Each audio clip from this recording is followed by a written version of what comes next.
Am I the a-hole stories? Am I the a-hole for not letting my ex sleep in the shed? My ex and I broke up almost a week ago. We were together for 9 years. Her 2 biological kids have also lived with me for this time as well. I pay for the house and have been the sole breadwinner the majority of the time. She's got a job now that's relatively new. I told her the kids can stay as long as they want, and she can stay too until she can get her finances in order, probably a few months at least. At one point in our conversations, I mentioned that if we broke up, I wouldn't want to stay in the house because it would hurt too much, all those memories in an empty house. Well, since then I've looked at the housing market, and it's not a place I want to be right now. 2. The things she has said and done since then don't have me missing her terribly at the moment, only what we used to have, and 3. She said she won't take the girls from me, so I'd like to keep the house so they have somewhere to be when they visit. Now, she wants me to move out of my own house that I pay for in full so that I can rent it out to her, so the kids don't have to move. Alternately, she wants to live in my shed. While I wish the situation was different and the kids would never have to move and leave their home, she did break up with me and I have no legal claim over the kids, so they can't legally stay with me if she lived separately. Am I the a-hole for not moving out of my house for the kids' sake or letting my ex live in my shed? Now for the top comments. Not the a-hole.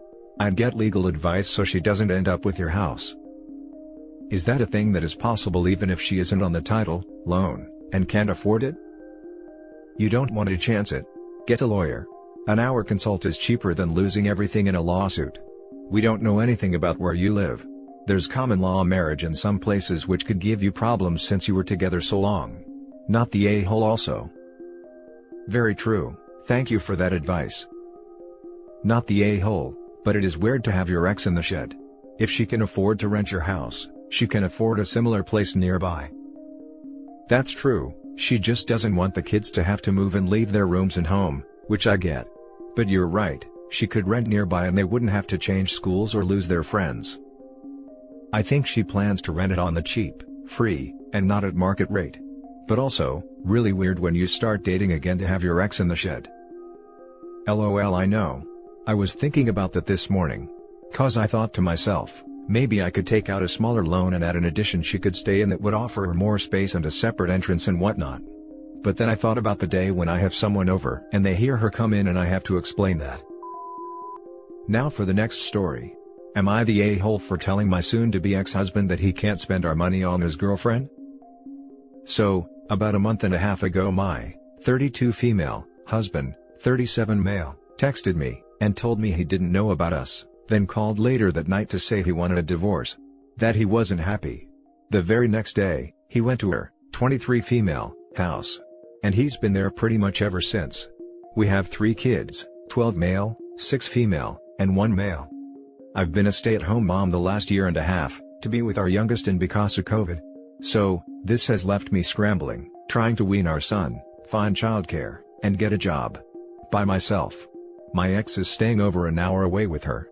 We have pretty much no savings, and he's still paying the bills here until I can find a job and childcare. Now, I've had calls back about jobs, but every daycare I have contacted is full. All of them. Not one accepting 1-year-olds. My ex is spending hundreds of dollars on this girl. He takes her out to eat, buys her things, they go to bars. Also, let me say, a month before he told me he was leaving us, we were looking at houses and planning a move. The kids and I were blindsided. We didn't fight a lot. He works 3rd shift, so the most we argued about was that he didn't spend enough time with the kids. But we didn't have a bad marriage.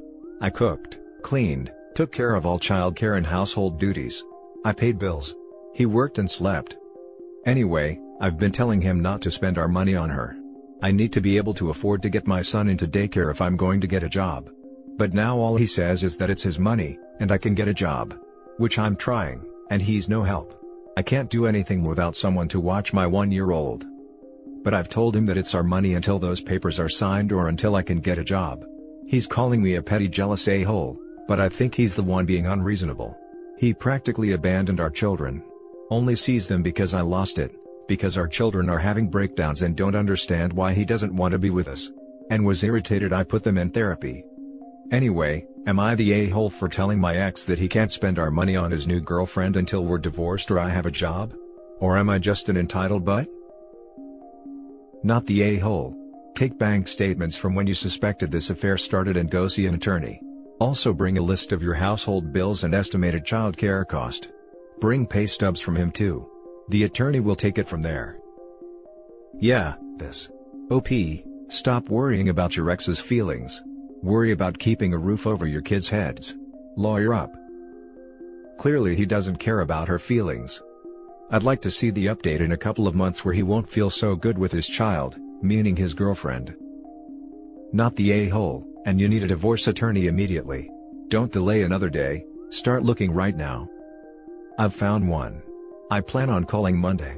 I'm definitely going for child support and alimony.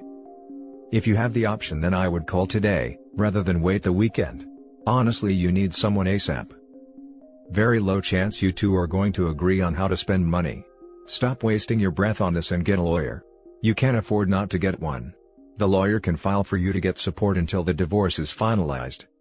Not the a-hole, but it's a futile task to try to argue with someone who thinks it's okay to leave the rest of his family, including 3 small children, with 0 income to live on. Stop wasting your time and start fighting for your legal rights. Not the a-hole. Firstly, you should get a lawyer. Where I'm from, the main breadwinner, most times the guy, pays for both lawyers, so you should see if it's like that for you. That man is selfish and a total a-hole. Thank you.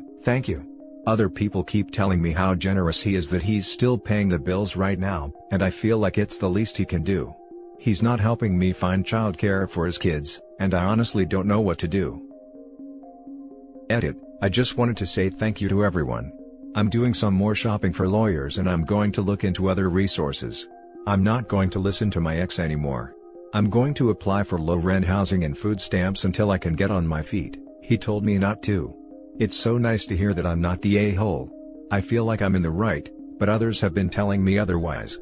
So, thank you again. Next story. Am I the a-hole for refusing to let my soon-to-be ex-wife and her boyfriend have a key to my house to help get our children off the school bus? So the details are this: my wife cheated, yet again, as well as fell back into her old substance habit. Her and her boyfriend are homeless, jobless and hooked on meth. I removed her from the home, I have filed for custody, and she is not on the lease or have any belongings in the house. I work the same hours our kids are in school. However, there is a 20-minute gap between when they get off the bus and when I get home. So to help with this, my mother has been stopping by and letting the boys into the house and sitting with them until I get home. I've started getting messages from my soon-to-be ex-wife's mother, saying I am not being civil about this, and that I should allow them to have a key so they can be here to get the kids off the bus. She also says that I should let them come by in the morning, me leave for work, and let them put the kids on the bus, rather than me dropping them off at school. I'd like to add that the option of her picking up the kids from school and waiting on her car for me to get home would be a bad idea, as she has no heat, expired tags, no license and no insurance. I don't think this is a good idea, as she has proven time and time again she is unreliable. 2 weeks ago, she wasn't even home to get the kids off the bus. I rushed home to find my children crying in the front yard. Add in the fact that she is on crystal, not alleged, is factual, and has not only stolen from me but from other family members. Plus, I do not trust her boyfriend at all. So, am I the a-hole here? Children are ages 10, 9 and 6. Now for the top comments. Not the a-hole. You really don't have to keep reading after hooked on meat.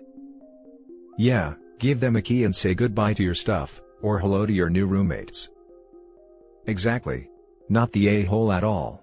She should have as little time with the children as legally allowed, and giving her a key would almost certainly lead to her and her boyfriend using your house while you're at work, doing D's there, stealing things for D money. If your mom is reasonably able and willing to help you until another arrangement can be made, stick with that. Much safer all around. Not the a-hole. Keys to the house is a bigger issue than just picking up the kids. They could come and go anytime they want. And it's pretty clear they can't be trusted. This is a big safety issue. What's to stop them from entering your home one night high on crystal? Obviously you know them better than I do to know if they'd actually cause any harm, but that's a big concern. And if your mom doesn't mind being there for your kids after school, then I don't see an issue with that continuing. If you have ever been around anyone on crystal, especially after they have been on a binge and up for days, it's scary, and I wouldn't trust anyone. My own sister and brother are into that stuff bad. They both have been around me when tweaking after days of being up, and it's very scary. They are unpredictable and get irritated easily. They just stand there sweating and eyes darting around a mile a minute while scratching everywhere. Then they also act crazy and get in people's faces as well, and just in general do stuff they would never do sober. I didn't feel safe at all physically the last time they were around super high, so I don't go anywhere they will be anymore. If family wants to deal with them, fine, but I won't be there. There have been fights and thefts almost every time they are there. Even if it was my spouse, who I love and trust, and who luckily would never touch Crystal, who decided to do that, I wouldn't be around him, as that stuff can make you violent, and literally make you have a severe psychotic break. Those kids need supervised visits. Not the a-hole. In the middle of a divorce, if she could get into your house, she's liable to take things, financial records, etc. Or refuse to leave and plead for you to let her stay in her house. Now for the last story. Am I the a-hole for the way I dismissed my ex-wife's pleas for more time with our daughter? 3 years ago, ex-wife and I had a bad divorce.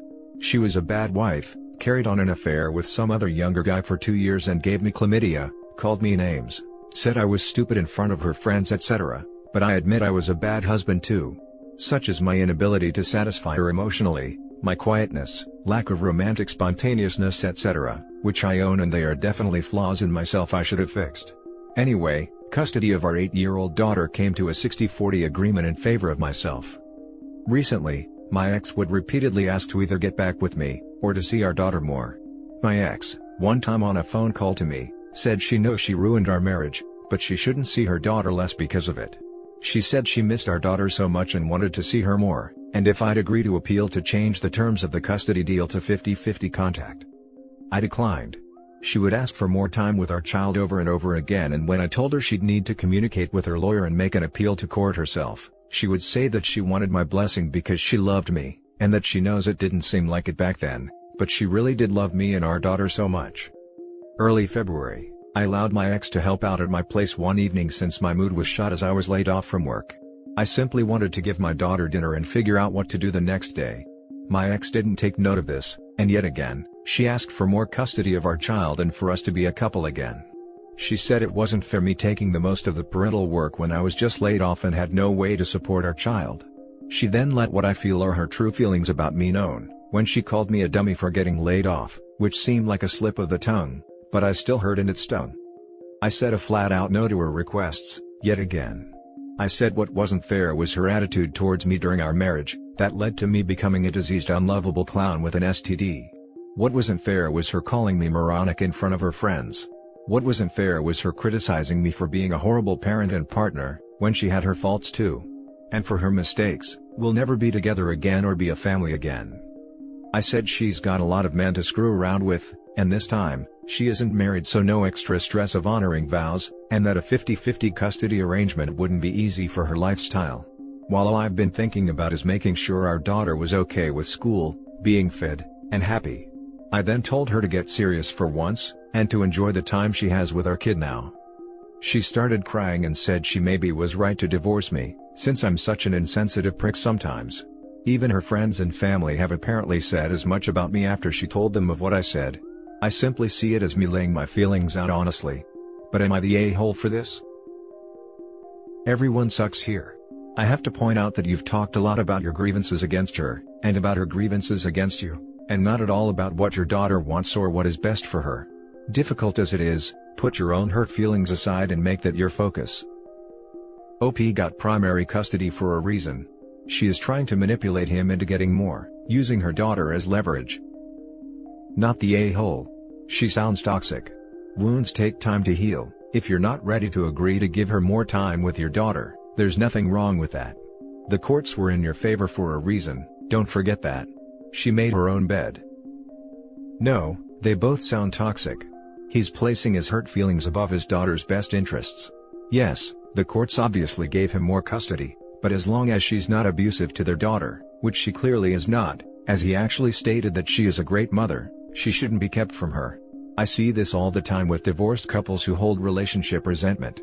If your ex misses their kid and just wants an opportunity to see them more, and the kid wants to see them too, it's pretty terrible to stop that from happening.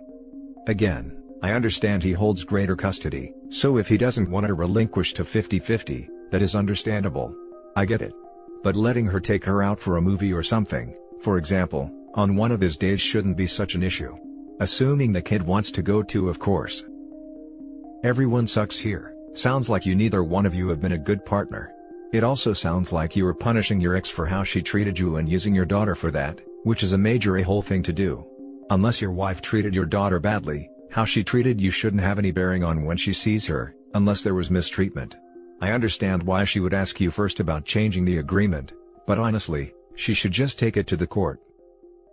Everyone sucks here.